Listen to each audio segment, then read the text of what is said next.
Hello, everybody! How's it going? Why are we screaming?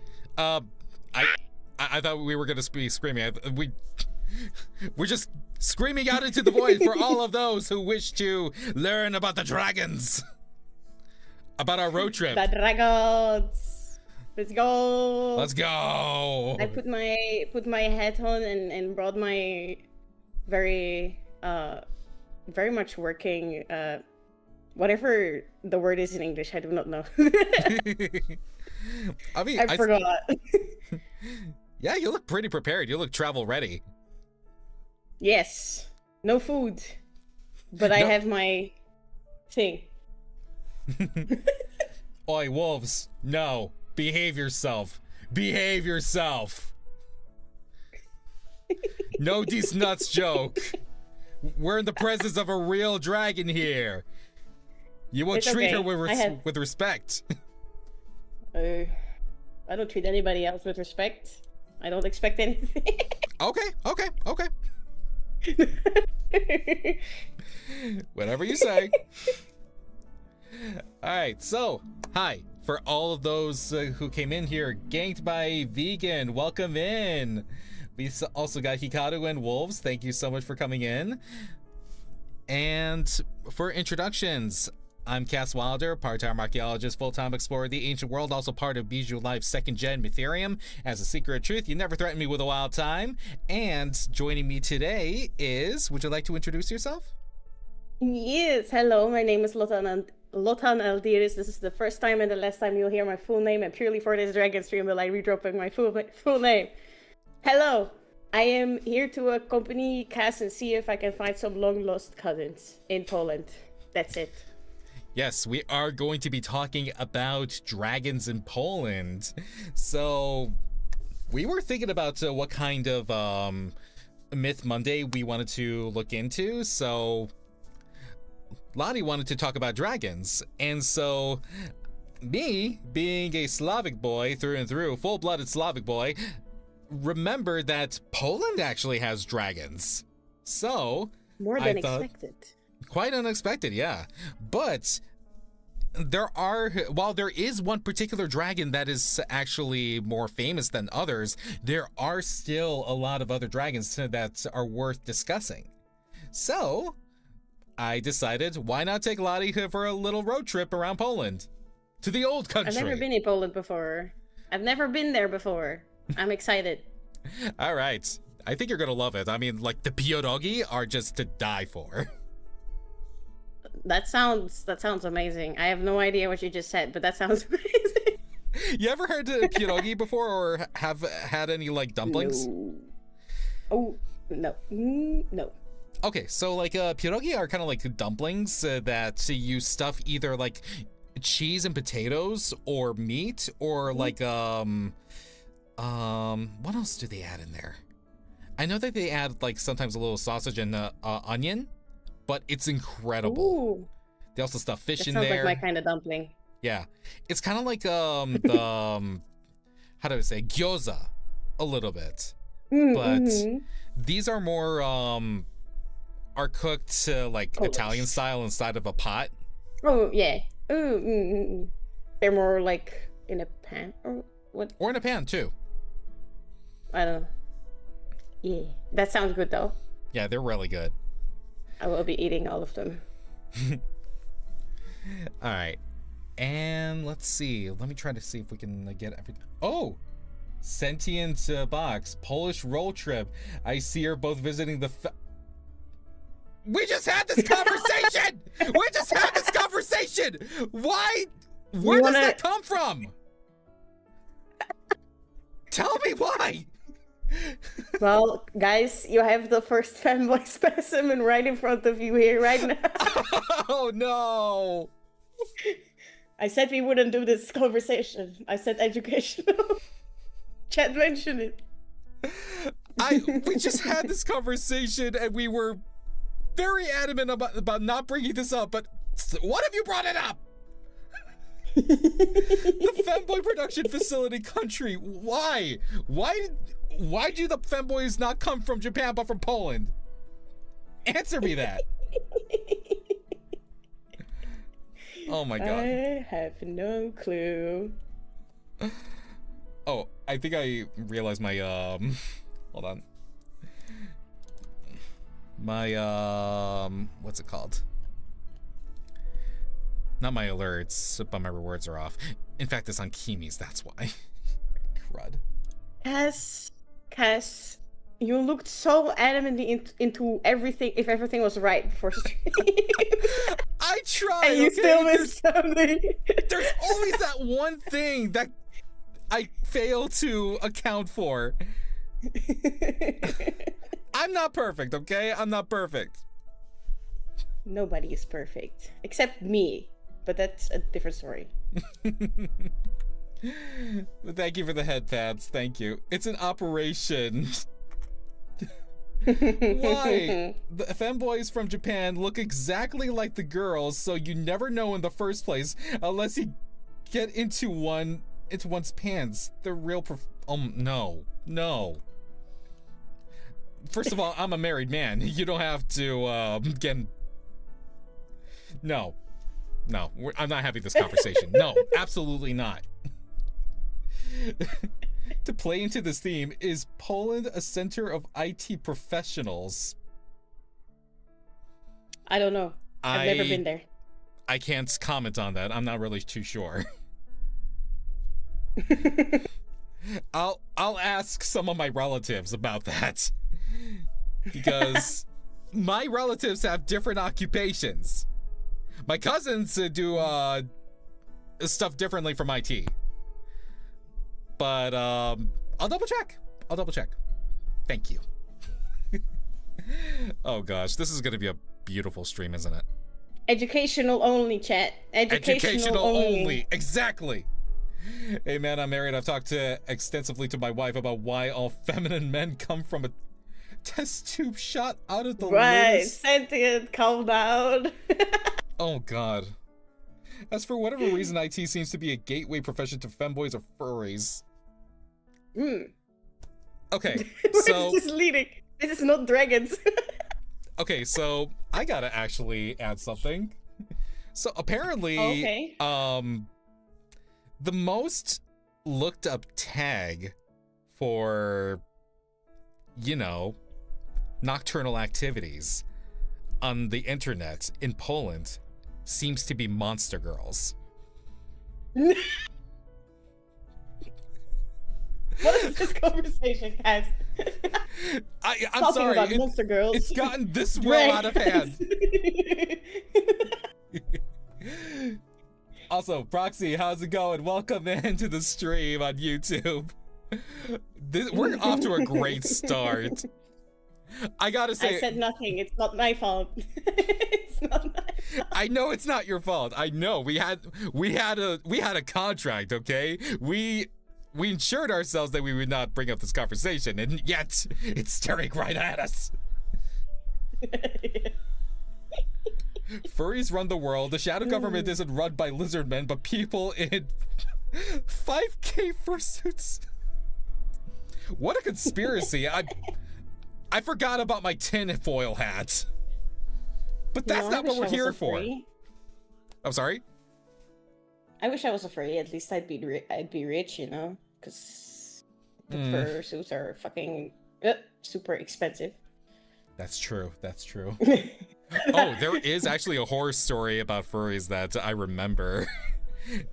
God. It was actually about how somebody got into the culture and they took it a little too far. Like very far. Like started actually grafting instead of buying a fursuit. Oh no. Oh yeah. Jesus. Yeah. Oh, that's scary. Ooh. Yeah, like because the account is told by a friend of his, and like as the story goes, wait, rainforest? Is that what it's called? To both that con and that story. Interesting. Okay, so like I'm trying to be as like vague about it as possible because I don't want you guys to get spoiled, but like basically the guy's thought process was, it's expensive to buy a fursuit, so I'ma do my own thing. Yeah. It's so bad. It's so interesting. Horrifying. You never saw that image of a Polish politician carrying a femboy Princess Carrie style. Oh my god. Oh, good lord. Strictly professional. Very educational. Very, very educational. We're gonna learn a lot today, but I was told that there was going to be some of my Polish relatives actually watching, so we gotta get it back on track. Otherwise, we're gonna be here forever. All right, so let me get up the PowerPoint presentation for you, as well as for myself. Yes. So let's see, slideshow. Just so you know, Cass did all the work. I did jack shit. No. Sorry, I did nothing. You helped a lot. You still helped a lot. I helped by being lot. That's it. I helped a lot. And plus, we needed transportation around Poland. Yes, I can definitely fly. Yeah. Yes. By the way, as you go through the different Polish dragons, you should have Lot Smasher pass each one. I am morbidly tempted. You should. It's fine. I smash or pass weirder things anyway. All right, perfect. That's perfect. All right, I'm going to be sharing. Beautiful. And we're going to go over to the slideshow in just a moment. Let me just. Oh my god, I have never seen this PowerPoint before. Oh my god. Never. This is oh my new. god. Wait 1 second. Let me. Oh no. Let me bring you a little bit. Can I actually? Yes. Yes. Yes. Excuse me. Why does Cass sound so evil, chat? Why does he sound so evil? I don't know. This is just my voice when I'm onto something.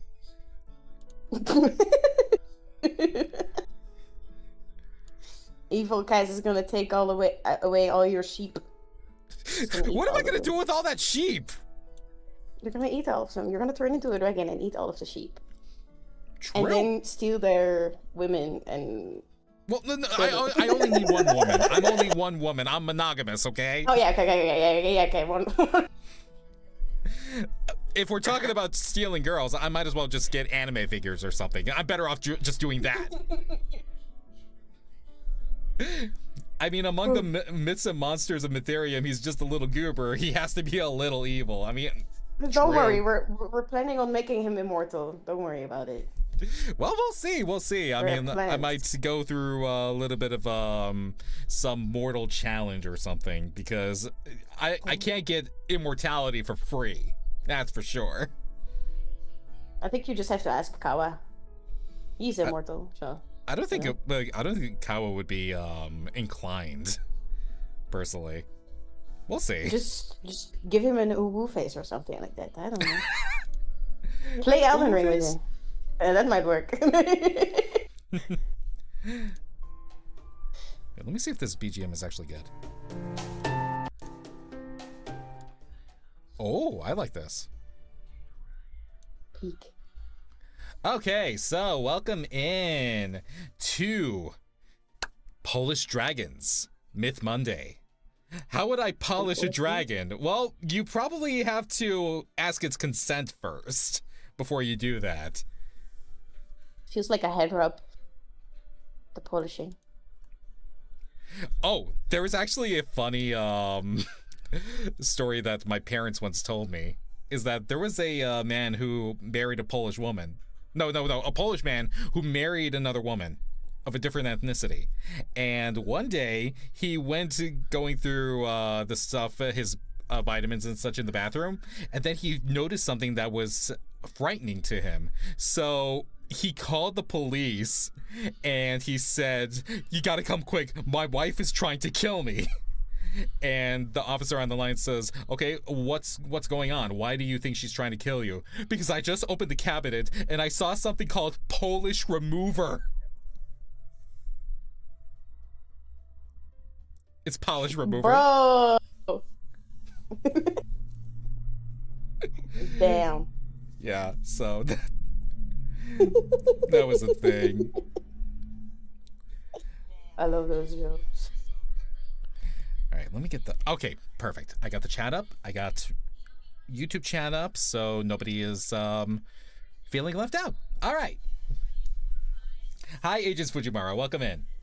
That silence was brutal, Cass. I'm so sorry. It's an old joke. It's an old stupid joke. I'm sorry. Silence, I was laughing. Did my laugh get cut off by Discord? Fucking Discord. Sorry. Ah, I see. I was genuinely laughing. I appreciate it. My laugh is too loud for Discord. We gotta stretch. Oh. Ah. Okay. So, for those of you who are actually familiar with what's on the title screen, can you tell me exactly what that is? I already know you know, Lottie, so don't. I don't get a sticker. You do get a sticker. You also get a hat, too.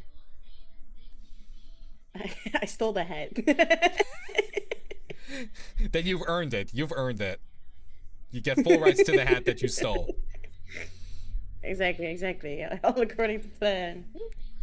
Agents Fujimaru, a basilisk? No.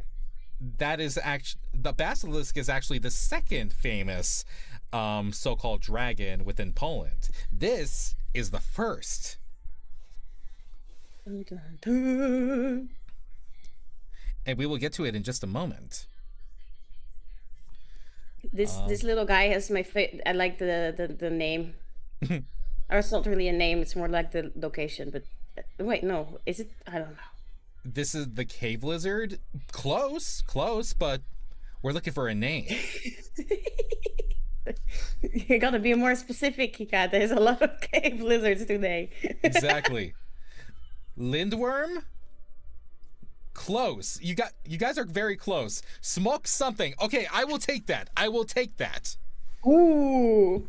Okay. Close. Very close. I mean, yeah. The Vavel! Yes, the Vavel! Let's go!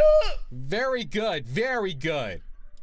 All right, so let's get down to it. Fly away. Bye-bye. Bye-bye. All right. Bye-bye, Vavel. So, welcome, and this is our itinerary throughout Poland. So you'll see right over here that I have marked the places within the Polish country based on its own separate dragon legends. So we are actually going to be starting in Krakow at the very bottom.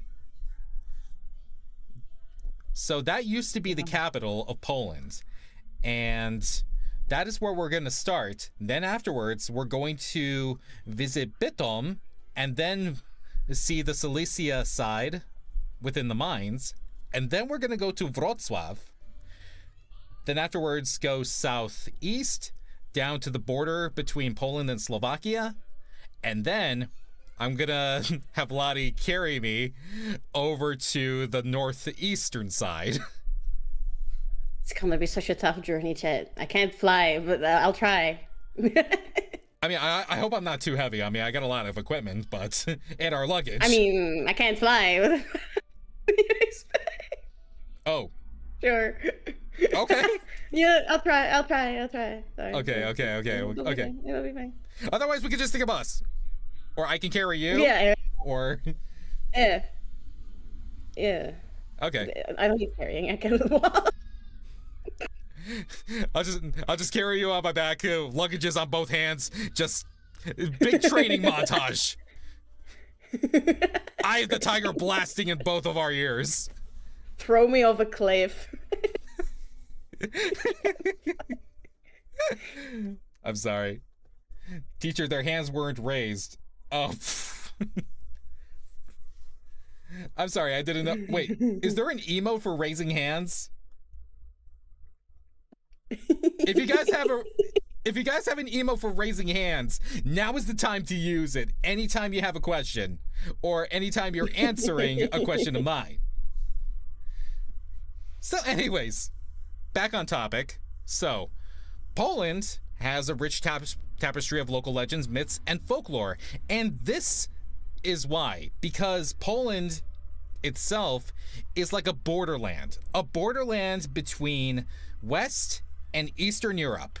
So, it stands to reason that there's a lot of different local legends, from Germanic, Norse, to even Eastern Slavic, Egyptian, and even Greek, that find its way over to its mythology.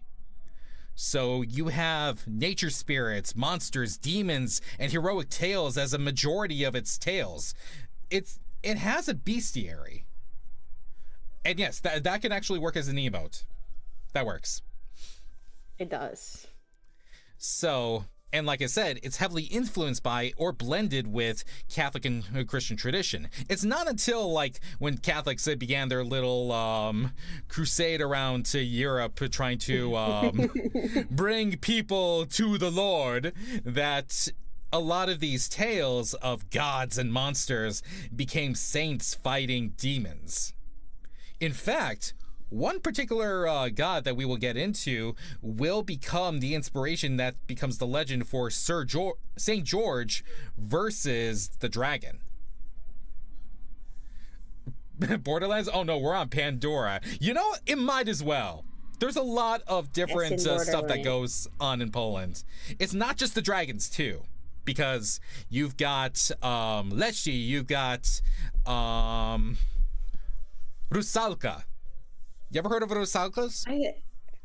I've heard of the word Rusalka, but I don't know exactly. So Rusalkas are actually either benign or malevolent. They are actually the spirits of drowned women in lakes. Okay. That is sad. That is very sad. Is that guy Greek the inspiration from George? Most likely.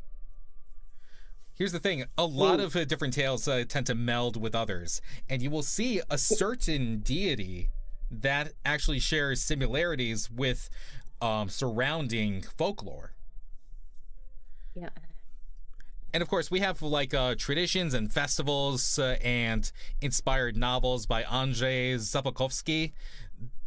All these legends have a part to play in the growth of both media and inspiration for literature, and even told through word of mouth that has survived throughout the generations. Even the Wawel dragon has survived for this long because of its multiple variations and word of mouth. Wawel. And now I like the word Wawel. Wawel, yeah. So Wawel. before we can get into the dragons itself, we should also talk about what is loosely the first dragon myth of Poland. I have heard Perseus being one of them from Kilge. I have not heard about that. So, anyways, Perun is the supreme god of the Slavic pantheon and the ruler of Prav, or Prava, depending on who you ask. Prav is the heavens. So the world is basically split into three realms. Prav being heaven, then there's Nav or Navia for the underworld, and then there is the Slavic world tree itself, almost like Yggdrasil, right? Again, a lot of its mythology stems from a lot of other surrounding folklore. So the Slavic world tree can also be Yggdrasil. Oh yeah. With Perun, he is both the Lord of the Sky, lightning, war, and order. And in that, he shares so many similarities with both Thor, Zeus, and even Indra from Indian mythology. He shares the brutality and the strength, the physicality and the might of Thor. He has the authority and the lightning of Zeus. and even Indra as well. All of them exude authority over the skies. Hi, Kimi. Welcome in. Also, I'm curious trading if he's is also rude like Zeus. yeah. He looks pretty Yeah. Jack like Zeus. Yeah. A lot of different how do I say it, legends show him with either a hammer or an axe. And sometimes there are talismans that they would make of Perun's axe that is not too far off from Thor's hammer. Oh wow. That's crazy. Yeah. And then there's also the part about his duality. So a lot of people believe that he is a defender of the people, and that he is. But as long as people adhere to the order of the world, they will be spared his wrath. So he can also be something of a punisher. So as long as you abide by the rules of heaven and earth, then you are spared from his wrath. But then comes along Valis. Don't be rude to Perun, Papa Chat. Don't be rude. Oh, hi, Mocha. Welcome in. What you missed? Not much. We just started, actually. We were just talking. That's all. I swear to God. I thought we were going to keep it clean. Sorry. I'm kidding. It's okay. Don't worry about it. Zip. No, I know. Anyway, so Valis is the god of the underworld, the opposite of Perun, and the ruler of Nav, or Navia. He is also the god of magic, art, commerce, and livestock. So he almost looks like a parallel to Loki, and he's also a parallel to Apep from Egyptian mythology, but the explanation for that will come later, as he can also transform into a dragon, a Zmi, or a snake, a smoke. These two terms will be very important as we go through. So, write them down. What brings these two together is their eternal conflict. So, you ever been in the middle of a thunderstorm? I mean, it's already into spring. We've probably seen a lot of them. That means these two bad boys... I'm sorry? I was in one today. Oh no! I think you were in the middle of their scuffle, because every time there's a thunderstorm, that's Perun and Valis fighting. The first time these two bad boys fought, it's when Valis thought it would be a good idea to steal Perun's prized cattle, his wife or his child, depending on what you read, and bringing them down to the underworld. And Perun, understandably, was pissed. So, he hunts Valis down with thunderbolts. He's going around to the world tree, just trying to get a shot in. And Valis turns into trees, animals, and even people to avoid his strikes. So, he's like hiding behind meat shields, too. Oh, gosh. That's very Thor-like. I mean, Zeus is also the god of the hospitality. That is very true. That is very true. Hospitality is a big thing in Greek mythology. If you break that, that's like the #1 rule that you should never break, because that is sacred. And if you break that, it's down to Tartarus with you. 3 people have tried and they found out. Ooh. And so, if Femboys is dirty, what does that mean Orphe is banned from today's stream? I didn't say that. This is just a contract between me and Lottie, okay? Educational only. Yes, educational only. And so, with this eternal conflict, Perun always wins. He always wins the fight because he's just that goated, and he sends Valis back into his domain within the underworld. Rainwater comes down and washes away the scars of battle. But why is this important? I'm sorry, what did you say? If I was Valis, I would be sassy and steal his wife every single time too. He probably did. He always won. He probably did. Yeah. Because Spite. Because for one reason or another, Valis is a sore loser. And the reason why this is important is because this is the earliest link to dragons, Zmi and Smok, due to Valis being able to both shapeshift into a dragon or sick his dragon friend upon Perun. Because he would either slither up the world tree to take a jab at him, or there was also a Zmia that he actually held onto and raised ever since it was a little tyke. Little Zume. So Little guy. this Mia was also the guardian of his underworld, kind of like Cerberus or Kerberos was to the Greek underworld. Oh. I know a lot of people say Cerberus, but the correct one is actually Kerberos. Ooh. Learning more and more every day, Chet. Yeah, so Write like, it down. if you guys hear like somebody say Cersei, that's actually not true. It's Kirke. Kirke. Yeah, you know Cersei, right? Only from the Epic the Musical. Fair enough. Yeah, she is a witch that Odysseus finds, and the actual way to actually say her name, because C's in Greek are usually shown as K's. Ooh. Oh, yeah, that makes sense. So Kirke. Kirke.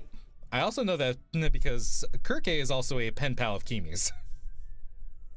Ah, okay. Where do you think she Let's learns go. Chimera magic from? Yeah. That's fair. And yeah, that's how Caesar became Kaiser. Exactly. Teach, may I see this wife? You want to see Perun's wife? But that's not Me what we're too. talking about right now. We're talking about the Oh, dragons. damn it. Maybe later. Can I see the dragon's wife? I think that's later, isn't it? Especially with Jaltis? That's not a dragon. Then it's not. Anyway, continue. Okay, so yeah.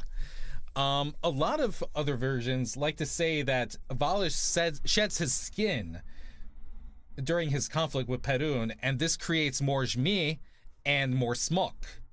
Now, here's one thing about Jmi and Smok, is that Jmi are not all considered malevolent.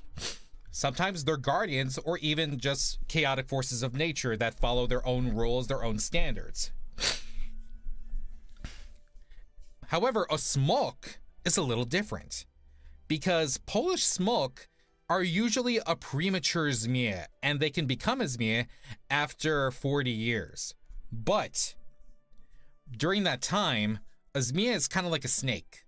They like to slither on the ground, they like to be buried within holes or have their own little caverns, steal their own treasures. That's when it hit me, because I was talking with my folks who are native from Poland, and they were talking to me about what they considered a smok, and that's when it hit me. A smok is a worm. So, for those of you who don't know what a worm is, sometimes they're classified as with a snake-like body, kind of like an incomplete dragon, sometimes wingless and legless. But they are an avatar of death, greed, and decay. So, have you ever heard of Fafnir from Norse mythology? Never. You totally didn't explain it to me. Wow. I mean, are you sure? I mean, do you want to tell the class? Chat, let's see if I remember anything from the class I got before this. Okay, chat, so listen up. It's lot teach time. Apparently, Fafnir was a dwarf. Yes. A very, very greedy dwarf. Yes. So greedy that he piled up his treasures and blah blah. I think that's how it went. And so greedy that he was turned into a ginormous dragon. Yes. Or a That's worm. all I remember. Or a worm. That. Yeah, a worm Yeah. or a worm is kind of like a baby dragon, kind of like an incomplete dragon. Not exactly a Jmie. It's got to earn the right. Earn the right. Yeah. Would you still love me if I was a worm? You know You're what? a worm. I immediately love you. Don't worry about it. I fought so many worms in Elden Ring. I don't know what to think. I love all of them. All right. I will learn to love them for your sake too. Good. All right. And I've heard from Sigurd that Fafnir has white scales and blue eyes. Oh yeah, I forgot those names. Cass mentioned God. those names too. Siegfried or Sigurd, right? It depends on which folklore you're looking at, because sometimes in Norse mythology it's Sigurd, but in Germanic folklore it's Siegfried. But they still kill the dragon the same way. They burrow into a hole deep deep within the path, and when the dragon is like coming right from above them, walking the path, they just stick their blade up like a freaking tack. Poor dragons. Poor dragons. Poor dragons. Also, blue eyes, white dragon. Anyway. Blue eyes, white dragon. I love the voice actor so much. Me too. So, anyways, what is interesting about this distinction is that most of the dragons you will see here share these qualities. And that starts with the most famous dragon within Poland of all. The Wawel dragon. Oh my god. So, you see that statue? That statue right over there. If you go to Wawel Hill in Krakow today, you will be able to see it breathe fire every 5 minutes.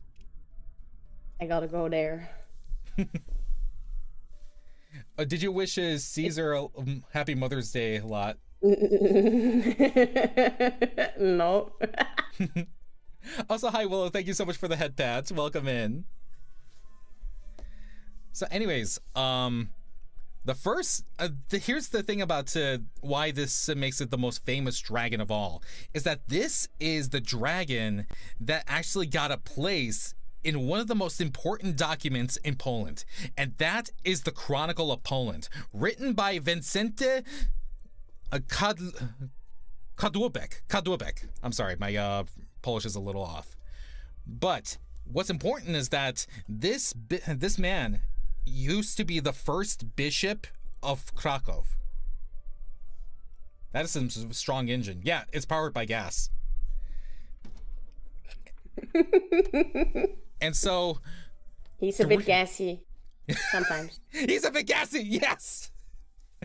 Let him be, Chad. Let him be. I have read Volswang so many times, I find it hilarious. Sigurd is the earliest example of a self-aware fourth wall breaking hero, because when he's aware of his destiny, he puts it together.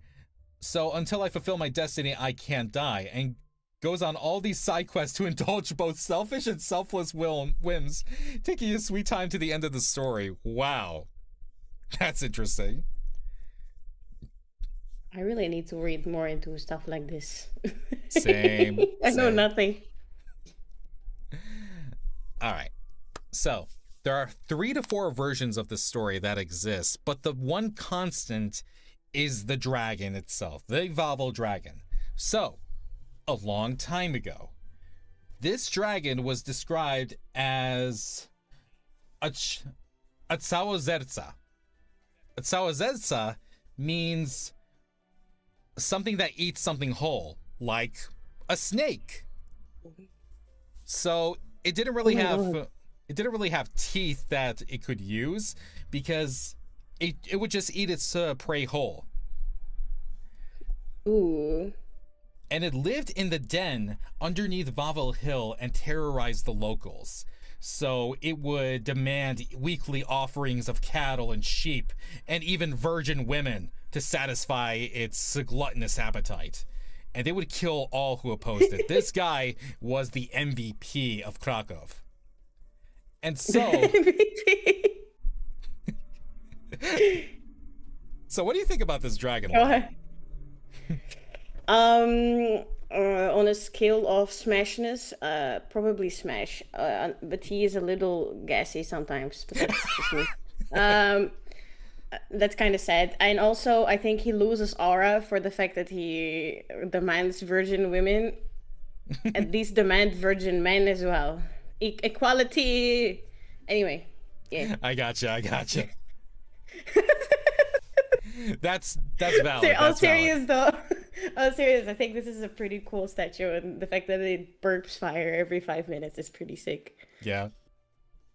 So, anyways, the way how it's defeated is still the same, but who did it is up for debate.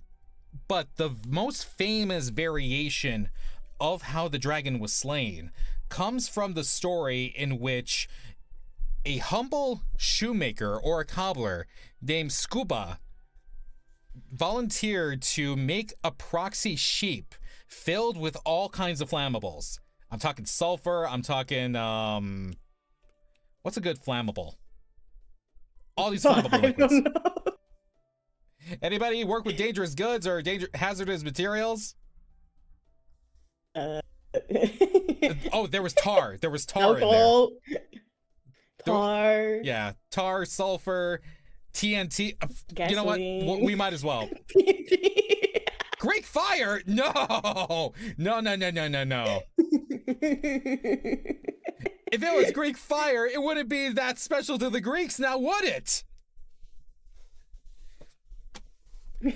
So anyways, my point is that he stuck the sheep out right in front of the dragon's lair, pretty much at his front door, and just knocked and just hid away.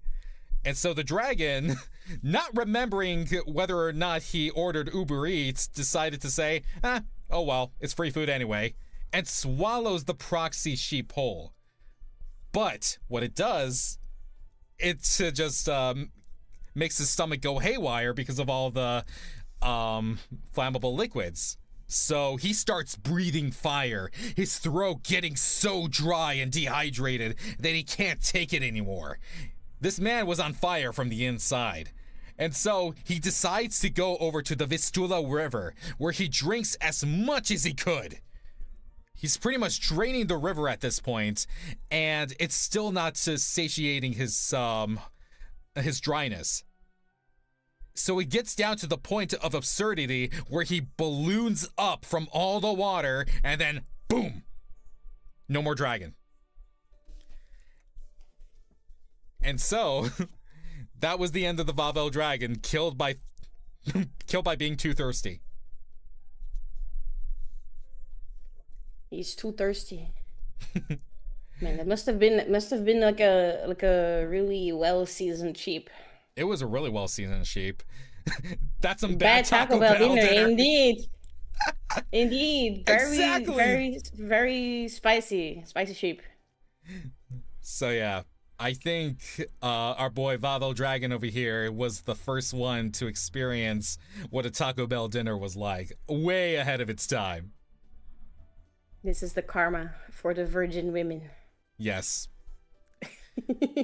And of course there are like the older versions. There's the less romanticized versions of how the dragon was slain, and it was either by King Krakus' sons, Lech and Krakus II, who did the same tactic by making a spicy sheep. However, once the deed was done, one of the brothers wanted to take credit, so he killed Krakus II and went on to become king. However, his filthy deeds were exposed, and he was kicked out of the throne and into exile. And in honor of his slain brother, the name Krakow was given to the city in honor of our fallen brother. Wow. Family. Yeah. First, I guess. Yeah. Royals, am I right? European royals. Royal. Yeah, European royals. Crazy guys. If it's not murder, it's incest.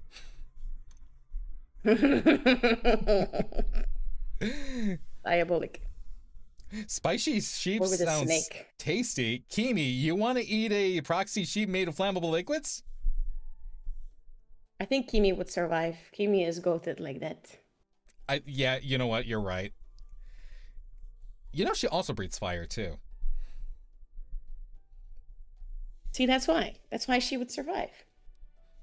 I mean, she also does it out of both ends. Her and Monty. Now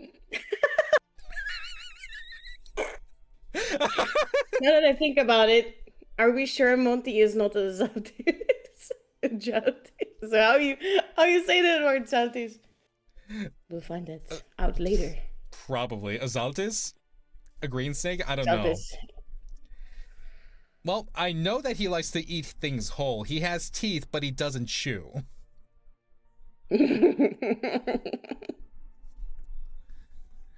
Oh, Kimi, did you forget what happened with Bellerophon? Oh, no!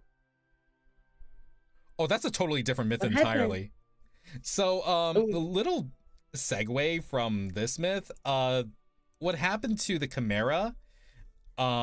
It went against Bellerophon, a son of Zeus. No, not a son of Zeus. Poseidon, actually. A son of Poseidon. And this was the second time they fought. So Bellerophon actually got a big hunk of lead and fastened it to his spear so that the next time he fought the Chimera, he shoved the lead with the spear down its throat, and the fiery breath of the Chimera actually melted the lead into its mouth. Jesus, that is fucking vile. So it's like force feeding. It's like force feeding instead of the Vavo dragon getting free eats. Oh gosh. Oh, sorry. 1 second. I got a call and I gotta put it on vibrate. 1 second. Let me just Kimi. let them know. No, it wasn't Kimi. She's on the other room. No, I meant poor Kimi about the story of Bellerophon. Yeah, I'm so sorry, Kimi. I'm so sorry. Head pats for Kimi. Head pats for Kimi.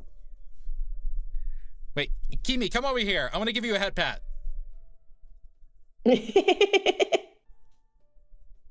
Kimi? Come here, Kimi.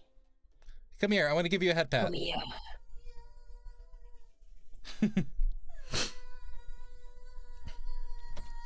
Kimi. Oh, sorry. Did the story make you sad, Kimi? I have a migraine. You have a migraine. Oh no. Poor Kimi. It's okay. It's okay. I'm okay. Okay. There you go. Hi, Lottie. Bye, Lottie. Bye, Kimi. Bye, Kimi.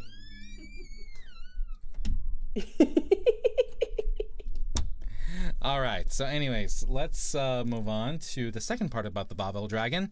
So you will see that the castle in Krakow is built on top the hill where the dragon was said to reside, and underneath is where the cave was. You can actually enter the cave at a certain amount of money for a certain amount of cash.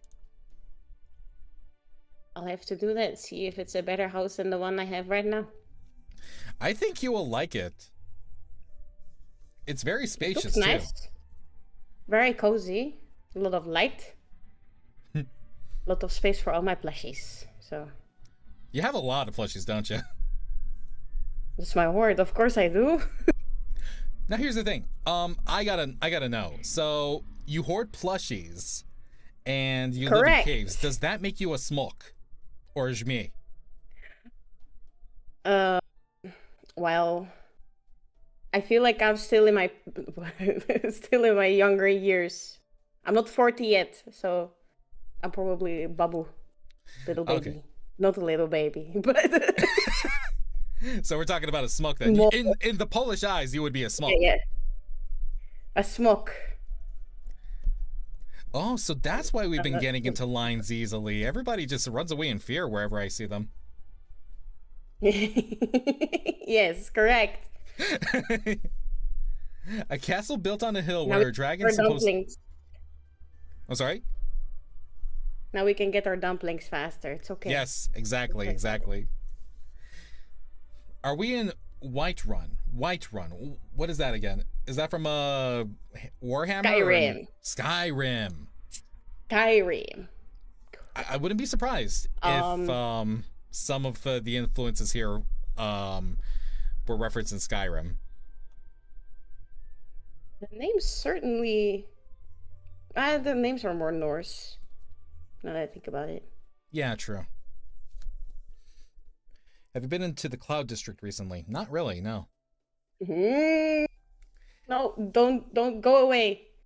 I forgot his name, but go away. Leave me alone. Also, Najim? I don't know. oh, so on the right you'll see a bunch of bones, but these are not the dragon's bones as they would have you believe. They just put it on top of the cathedral walls, but those are not dragon bones because later on it is proven by 17th century what's the word for it? Paleontologists that these were actually mammoth bones. I mean, So they're just as extinct, I guess. I guess. They're dragon bones, Chad. Believe, okay? Gotta believe. And now we have the Krepel, which is kind of like the chaotic good of a version of the Vavo dragon, if anything, or the lawful good, depending. So He's just a little guy. as we go to Bitom, we will see that there is a sculpture of a dragon and reliefs carved into one of the marketplaces. Yeah, I think a lot of believe dragon bones are dino bones. Yeah, in fact, there is also a dragon, no, not a dragon, a dinosaur skeleton that was actually coined Smok Vavelski. So, Oh, okay. and if the age of the cave is to be believed, it could be that this dinosaur skeleton is the direct reference and inspiration for the Smok Vavelski. Oh. Also, if it was a dragon, the paleontologist would have come back a dragon skeleton. Oh no. Not the first time. I mean, King Arthur Monument was filled in by some random corpse. True. Legends do tend to do that. So anyways, while the Smok Vavelski was more malevolent, the Smok Botomski is a benevolent dragon, which is a very strange aversion to a Smok's nature because they're more towards gathering livestock and stealing virgin women, kind of like Valis. They take right after him. Yeah. Yeah, that's what happens when you're his offspring, no? Papa Valis. Papa you know? Valis. Papa Valis. Papa Valis sounds like a really cool guy, not gonna lie. I mean, he's he does. He sounds pretty chill. I mean, he's into the arts, he's into magic. I mean, it's chaotic, but even so, you kind of feel endeared by him. Yeah. So And then anyway, occasionally he brings home a child or a wife. Yeah. Okay. exactly. They're his own flesh and blood. Sounds like a good dad. So anyways, so the Smok Botomski guarded a treasure back when Bitom was just a small settlement on St. Margaret's Hill, surrounded by all this wood, all these forests. And this one young farmhand ventured out and tried to make a name for himself. And on his way, he finds scorched lands, fallen trees, and knight's armor just spewed all around the place. And you're thinking, when you see this, like, oh man, we're actually dealing with a real powerhouse here. So... Yeah, that's scary. And so this detail is spun to set up the deception of the dragon's character, as we will see, for when the farmhand reaches the grotto ready to fight, the dragon actually just cordially offers hospitality and a share of loot to the farmhand. He's like, hey, so why are you coming here to trying to kill me when I could just turn on the kettle and I could share you a little bit of my treasure? Listen, how about we come over to my second house and I will turn on the kettle. We could just have ourselves a little chat. And so the farmhand decides, okay, bet. He goes over and they actually have a hell of a time. They become friends. And with the gold that was promised to the farmhand, he buys a tenement, which is now Pitsutski Street. And he places a sculpture on top of that street in honor of his friend. What a goat. Yeah. What a goat. But it's interesting because a lot of the other dragons that we will find are either like selfish or they can be just like death dealers. And yet this one had the benevolence or at least the well-manneredness to offer hospitality. So it just makes me think, was this localized? Is this Bitum's own original dragon tale? Who knows? Maybe we're just deceived of of how a smoke feels. I mean, we have a smoke that collects plushies. You I am very benevolent. I am very nice, and I will never steal your plushies. Exactly. Yes. Mm-hmm. He does look like a little guy. He does look like a little guy. Like, yeah. So now we have the smoke of the Silesia. Am I saying that right, Cass? Silesia? Silesia, yeah. Silesia. Silver mine. Now this is there's not much find about this Tarnowskie guy. Gore. Yeah. In that, yes, correct. And but this is a local legend. So this is tour guides there. Yeah, this is the only reference that I could find regarding the smoke of the Silesia silver mine, because this is a tale that's told when you pay to get in. So when you go through the tour, they will tell you this when you go into a certain room within the silver mine. Yeah. Would you like to read this? Yes. All right. Watch me fumble, chat, okay?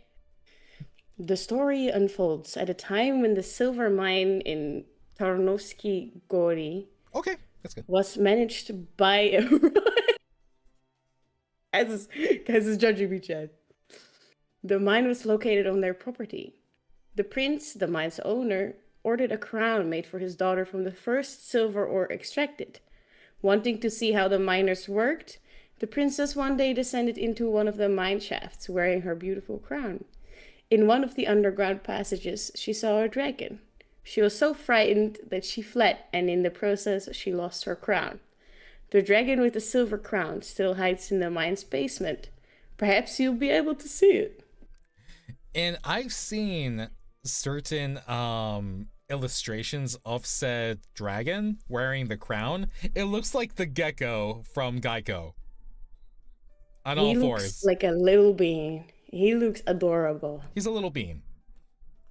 He's a little bean, yes. Also, thank you for reading that. I tried. You did good. You did good. You even got the pronunciation really good. Yeah. I'm secretly Polish, Chad. Yeah.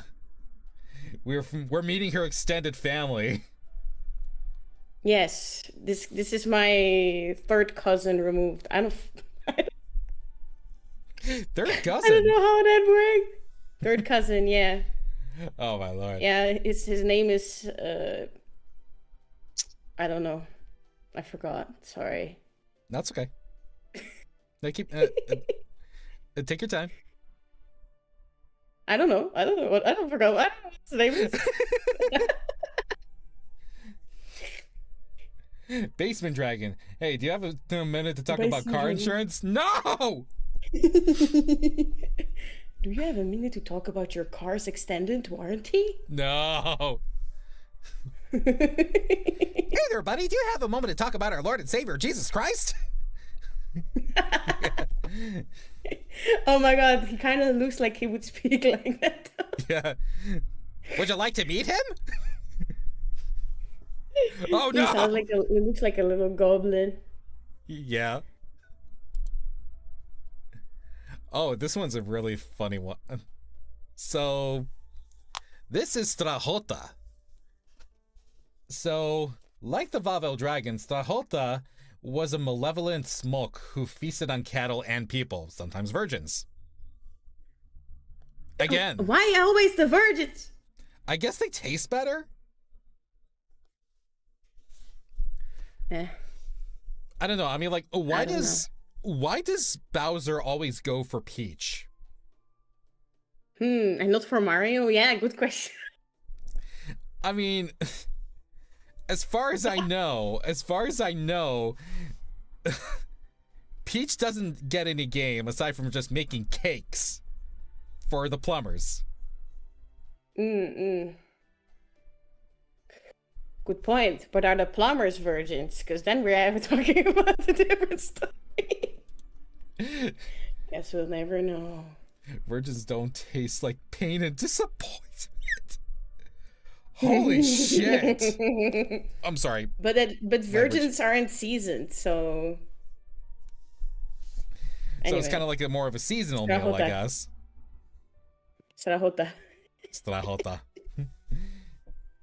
Alright, so it lived in a lair within Strahochinsky Forest near a magic spring. And now, here's the thing.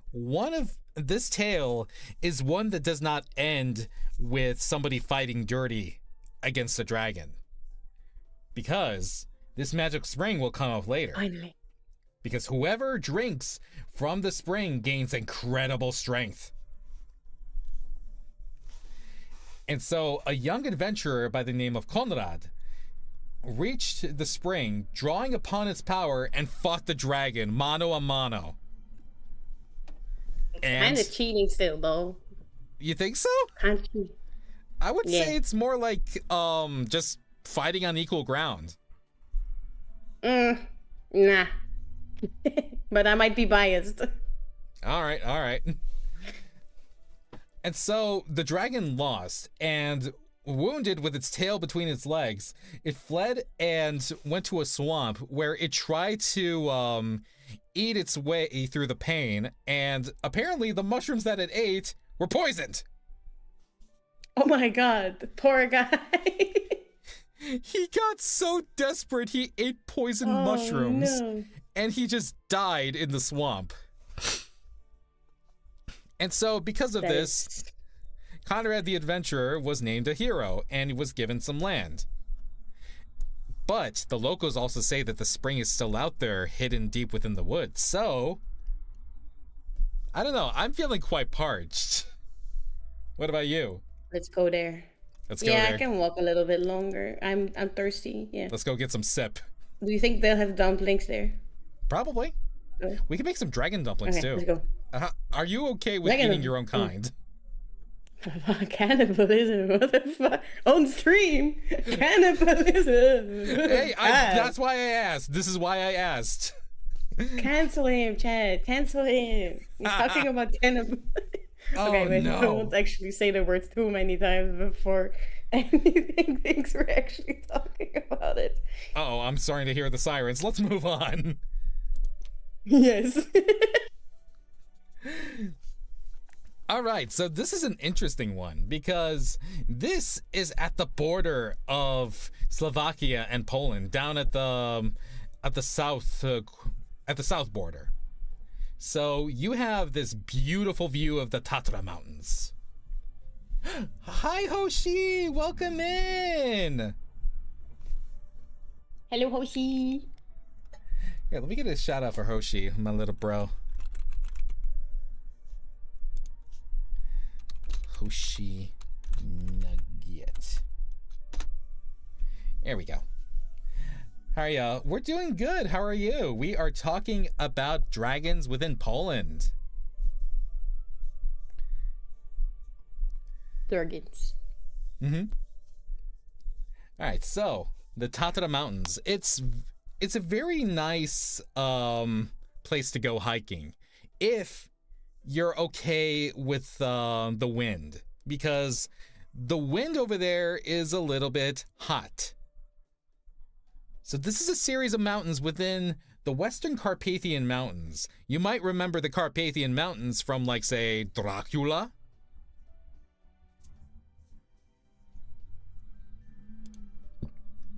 Sorry, 1 second. I do not remember. You don't remember? It was in the book by Bram Stoker. I did not read the book. Okay. Moving on. So Guys, just assume I have zero knowledge. no, it's okay. We're learning about your extended family. All right, so these mountains are renowned for being exceptionally windy due to a powerful, dangerous foehn wind known as a halne. A halne is a warm, dry wind that causes sudden pressure and temperature changes. So, like, have you ever felt like when it's a windy day and you feel like the wind is pushing at you? Always. I feel that, but the ground is against you too. Oh. Because you're... Yeah, no, that sounds not so nice. I mean, you're mountain climbing, so like one misstep and the Halne will take you a few steps back. More than a few steps back, actually. You'll be at the bottom. Goodbye. Can we all get sky puppies as friends? Maybe? I don't have any dragon friends. Sorry. I mean, we were just talking about if dragons eat their own kind, so I was just curious. There was a innocent, curious question. He told me to commit cannibalism. Hoshi. I told you no such cannot thing. believe I this. told you no such thing.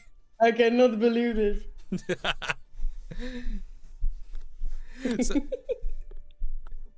But yeah, the highest wind risks of experiencing these Halne are in parts of the West Tatras and above the tree line of the High Tatras. And somewhere within that same region, there are Drakimi, or drakes, that cause these Halne winds, according to folklore, with the beating of their wings. Oh, okay. And then another version tells of Slavik. Slavik is a smoke that lives on the highest peak of the Tatra Mountains. What was once the highest peak, because one day it woke up, raised its head, and caused a massive rock fall from the Tatra Mountains. Man, that must have been a heavy head. That was a very heavy head. But it's very loosely a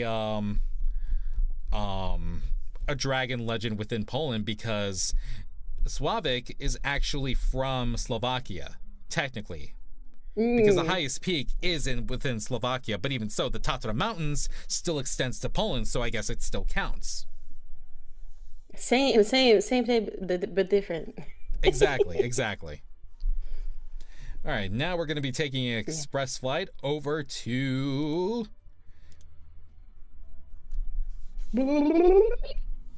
Suwałki. The top. Suwałki, chat. Would you like to talk about Jaltis this time?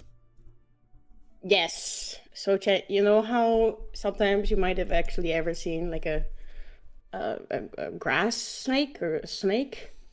I don't, because I live in Europe, but that's just me. Anyway, it might have actually been Jaltis. Jaltis? I don't know. I keep saying this word wrong. Just Jaltis. It's fine. Jaltis. Anyway, these are household snakes in tradition, in Polish or Lithuanian tradition, I believe. They are household snakes, and they are said to contain the essence or the souls or like the vibes of your ancestors of your house, of your household. So if you kill one,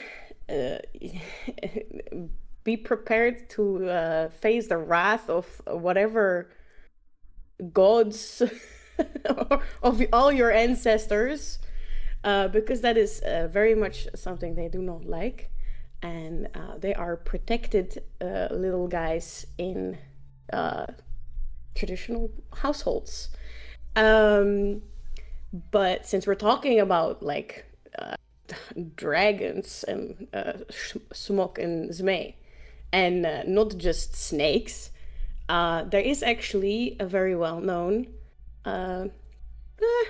It's not really one. It's not. It's more of a schmuck, I think. We're talking about Zilvinas, the Serpent King, who was one of these green grass snakes. And this guy came from the myth of Egle, and she was a woman with a very beautiful voice.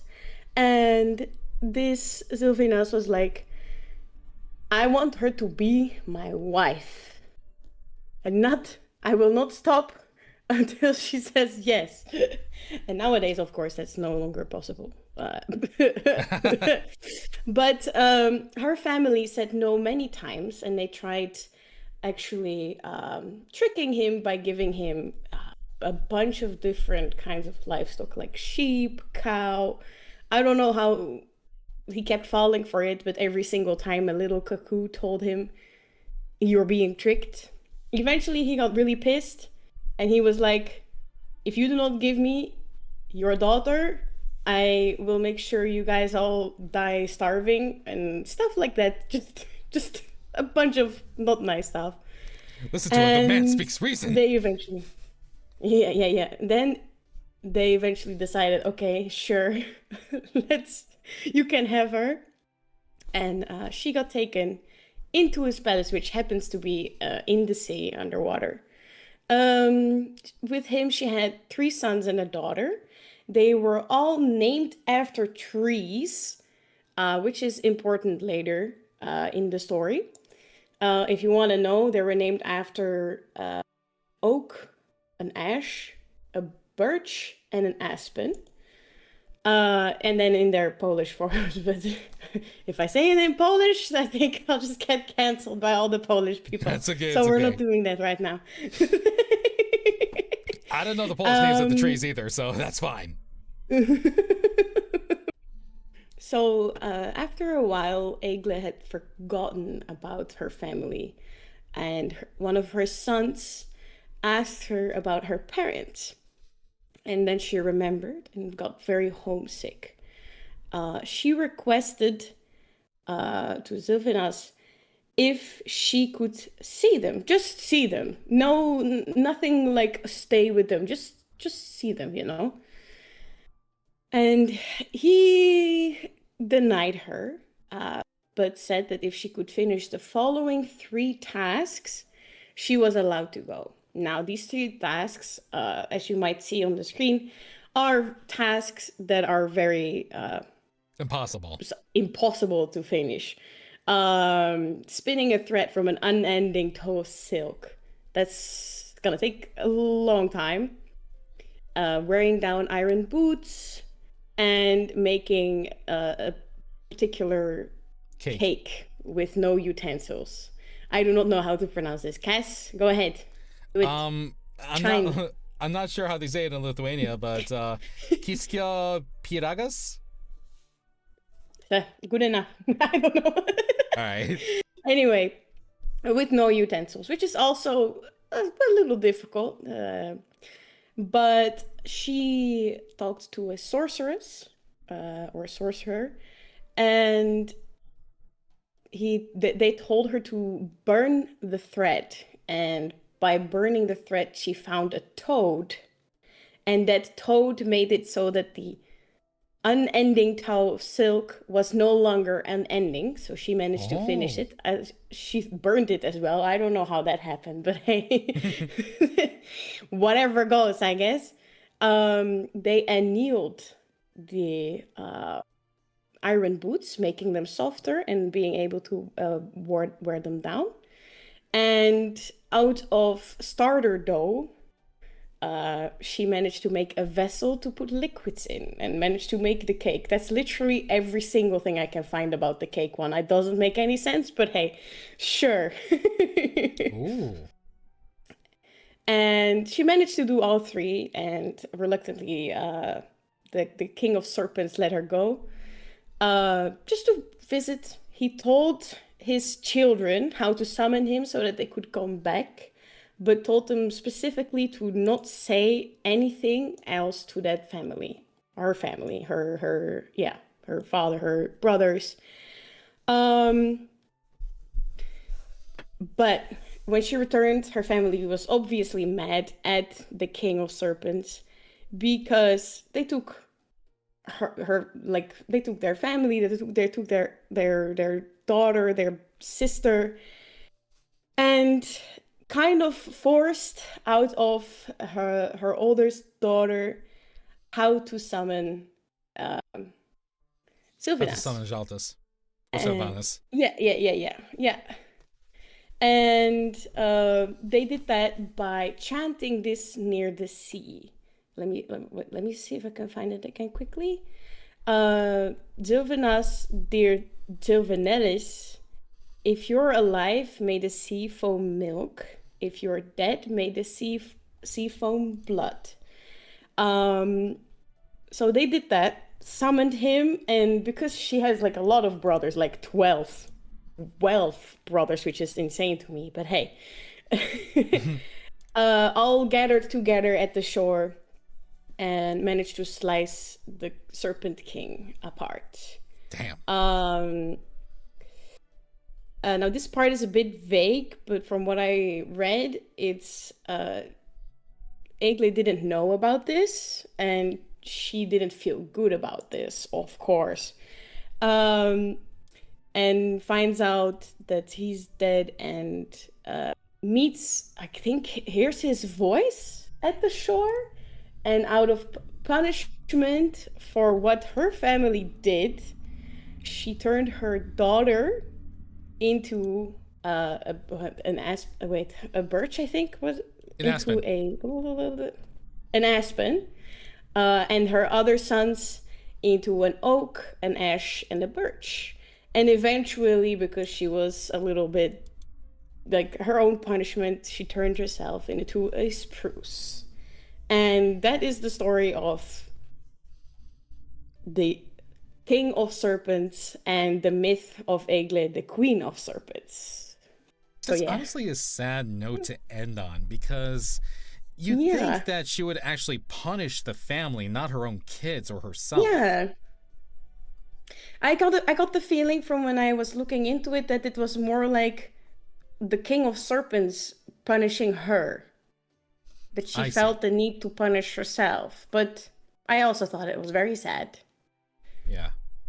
I feel like the 12 brothers needed to go. Calm down, bro. She looks happy now. Exactly. But yeah. Oh well. At least they're all together. That was everything about the saltish. Yeah.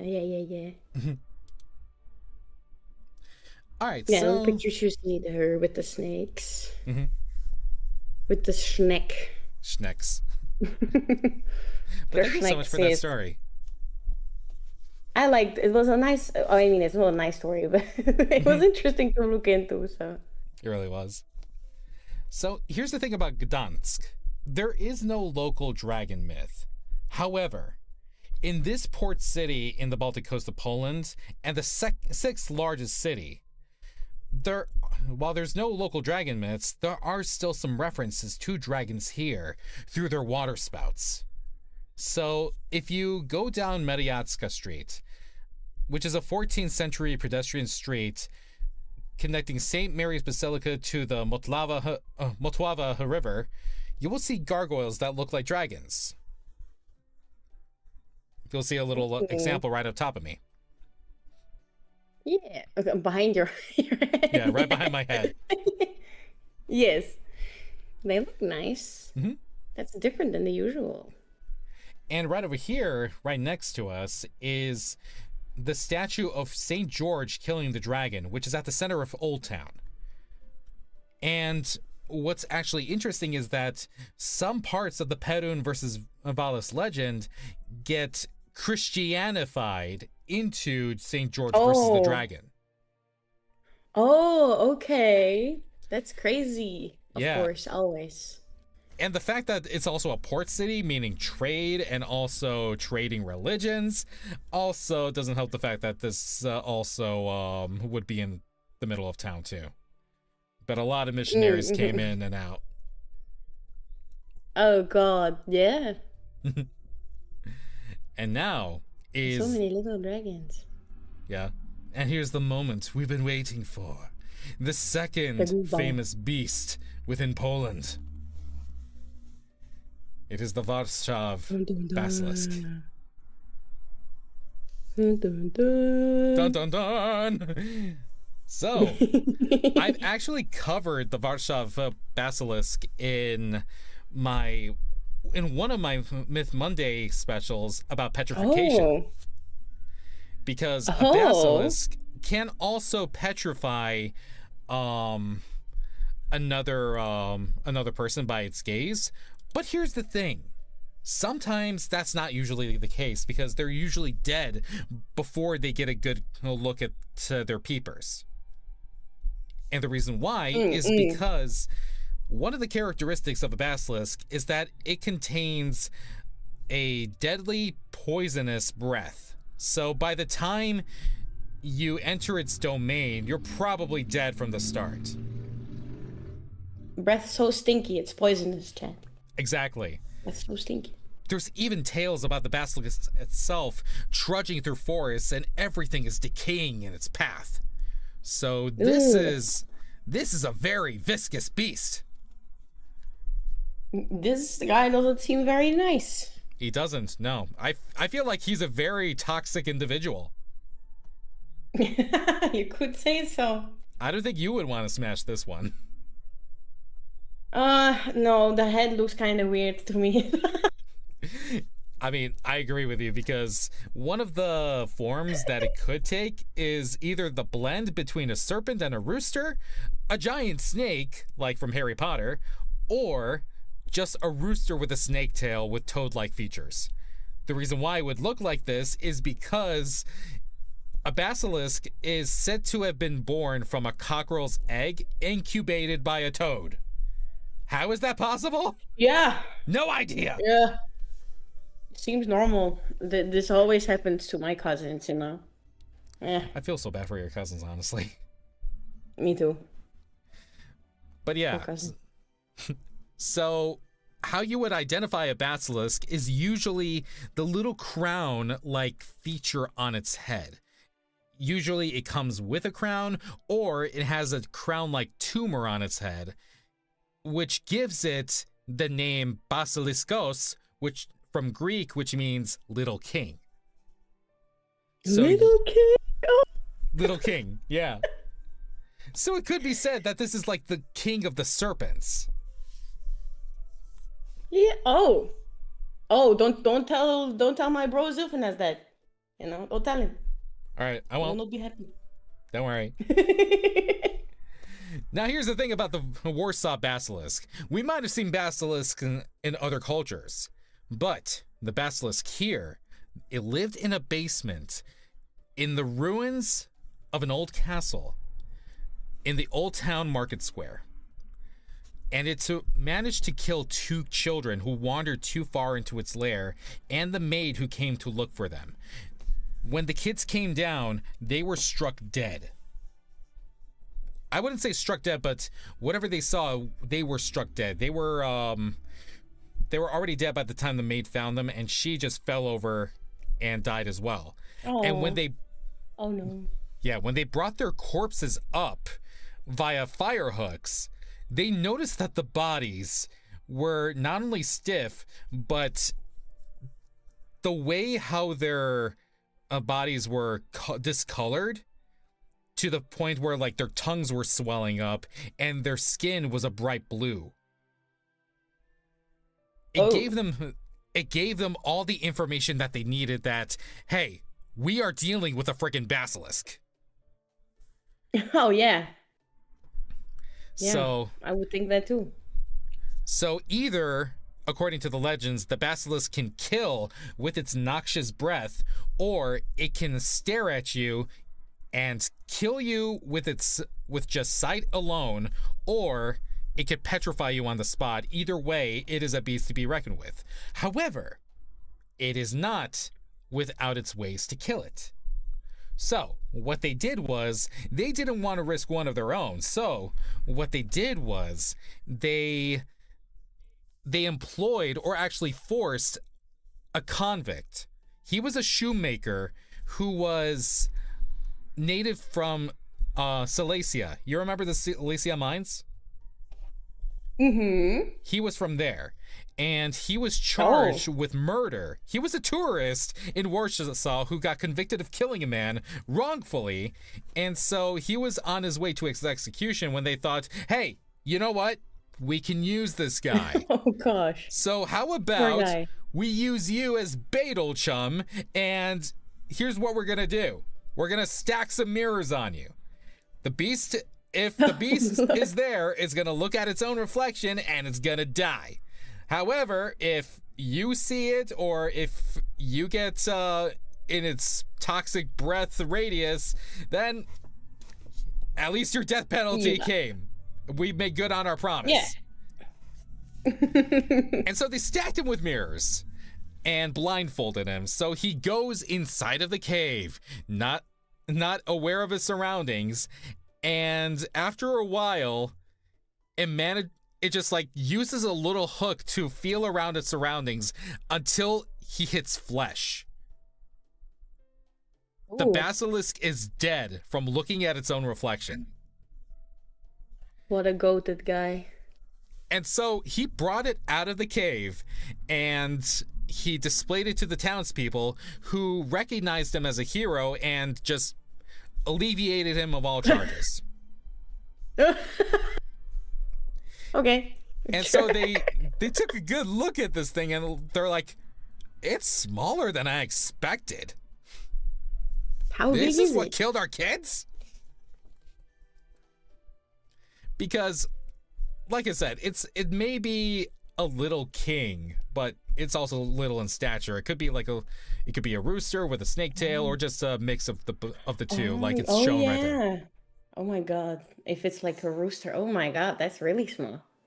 And what's actually really interesting is that one of the ways to kill a basilisk is not just a mirror to reflect its gaze, but the rooster crow at the very morning lark is fatal if it hears it. That's such a bad weakness. It is such a bad weakness because Oh my god. that gives it incentive to be a night owl, so it can go on the prowl and to start killing victims at night. But by the time it's morning, it's got to go in. Otherwise, that rooster's gonna cry out and he's gonna be like, "Oh no, that's the worst song I ever heard." And die. Yeah. The song of instant death. The song of instant death, exactly. And then there's also the third one. This is interesting to me. Is a weasel. A weasel is a natural enemy to the basilisk because it's immune to its gaze and can kill it with its scent.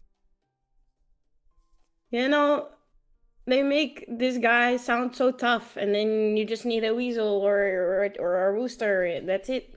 Just like almost every other king, sometimes it's usually just the crown, but the person behind it or wearing it, not so tough. That's so deep. Yeah, so... But now the question, is the weasel also like a natural enemy of roosters? Because that's what I thought too, because weasels also hunt their eggs too. Yeah.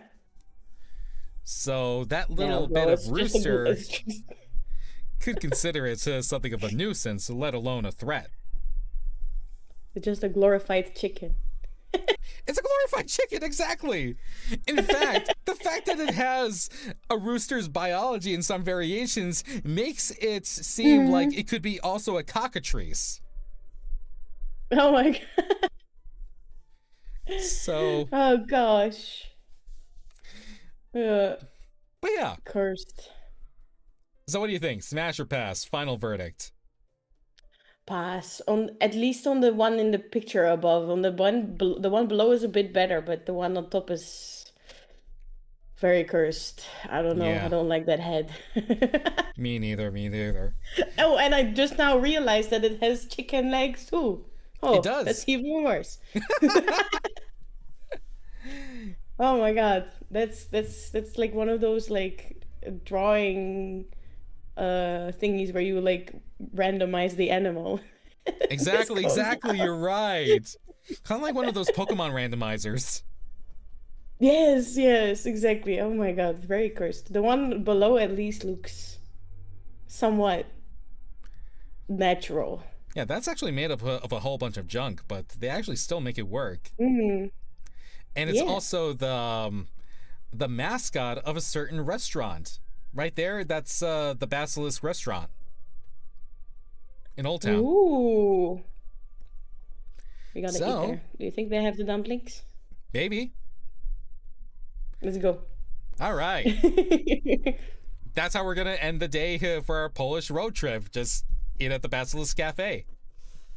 Oh, I did want to Yeah. ask. So, we didn't ask about the Smash or Pass for either the Silesian Mind Gecko, the Slavik, or Jaltis. Or Strahota. So, yeah. So we forgot a lot of them. I forgot two, to be honest. The Salesian little guy seems too much of a little guy. That Just a little feels a guy. bit. He's just a little guy. So I would pass. Strahota, smash. Yeah, probably. And definitely the Serpent King, also smash. Poor guy is dead though, so that doesn't work anymore. But Yeah. yeah. All right, and that's a pass for the Basilisk then. Yeah, the upper one at least. The bottom one I could smash, yes. All right, sounds good. All Very right. specific. Well, that is all for our presentation for the Dragons Within Poland. Yes. Okay, give an applause to Cass for making this beautiful, beautiful PowerPoint. And thank you He so looked much up for... most of the things. But you still helped. You still helped with the Jaltis myth that I was having trouble on, so I really appreciate it. It was goofy. But yeah, that was really fun, and I know it's Yeah. probably a little bit of a shorter stream, but I really had a lot of fun doing this with you. Yeah, I had a lot of fun too, hearing about all the different dragons and their stuff. All my cousins. I'm glad that I finally know their names. I finally, after 500 years. I'm After not 500 years.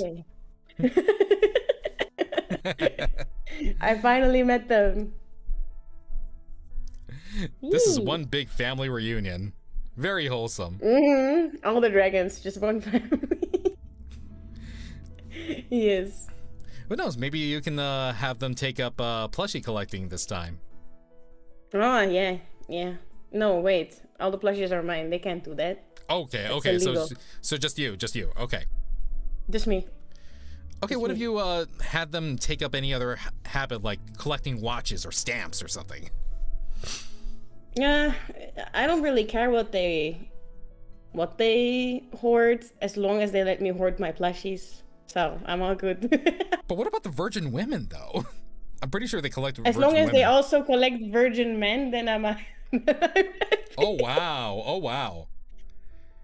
But wait, Both. if you have Equality. virgin men and virgin women all together in the same cave, sometime later they might not be virgins anymore. So They're is just that- seasoned, fermented.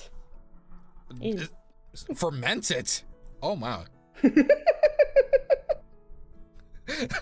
I'm learning a lot about dragon culture. Seasoned. Seasoned. Yes. Good lord. I'm learning a lot about dragon diet. I'm just wow. Hey, it's not my diet. Okay. Just my cousins. I mean, ever since watching Delicious in Dungeon, I've always wanted to know, what does dragon actually taste like? I don't know. I mean, I think in chat somebody said that Siegfried said, or Sigurd said, that dragon heart tasted like good chicken breast. Ooh. Now I'm really curious. No, I'm not gonna take your heart or anything. Don't worry about it. I know, and it's not like you can. I know. Mortal. I know. You'd probably squish me. I'm very squishable human. Very squishy. He ate Fafnir heart. Yeah. But I'm just thinking, like, the way how they did it in Delicious in Dungeon was they just, like, made different steaks out of the dragon, and it just had, like, it kind of tasted like, I guess, chicken, but, or just, like, very rough steak. But to be honest, the chicken is a offspring from dinosaurs, and I think dragons are largely based off of dinosaurs, so it would make sense. Oh god, dinosaur would be I actually think. really good.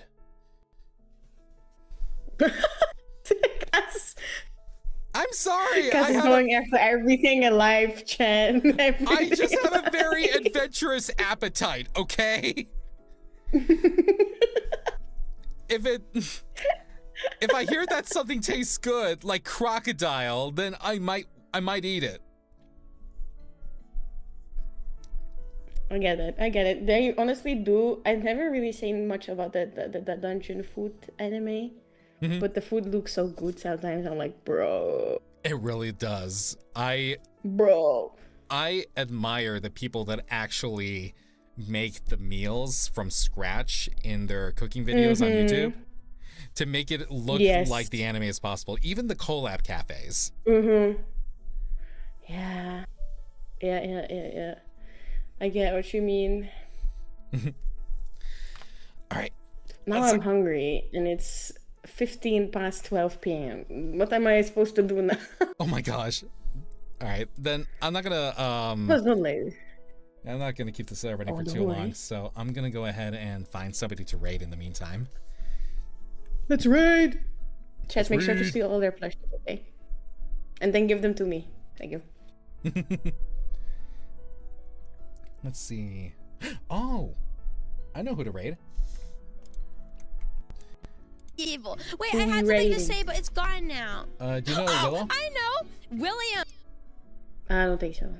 Okay, she is a chipmunk VTuber. She's doing a first ever playthrough of Lego Star Wars. Hey, let's go. She also has a body pillow for some reason. You know, why not? Yeah, it's fine. Why the frig not? Oh, I should probably do a raid message too.